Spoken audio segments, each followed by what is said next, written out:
Hello friends, today we will discuss and learn about the Sumif formula in MS Excel. ठीक? So the Sumifs formula is used for the multiple condition.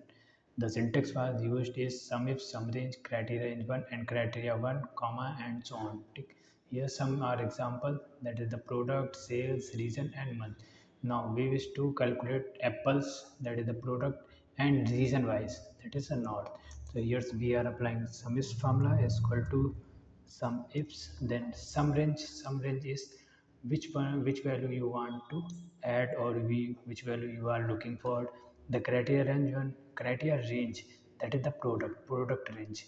We are selecting the product range, and in which product range which product you want to looking for, that is the apples, then comma criteria range 2, criteria range 1, criteria range 2, that is the region, right? So we are selecting for the criteria range 2. Then in which region which one you want to looking for, that is the north. And so we are get the 414, that is the answer. Apples north 86, apples north 190, apples north 138. So we are getting the 414, that is our answer. Thank you.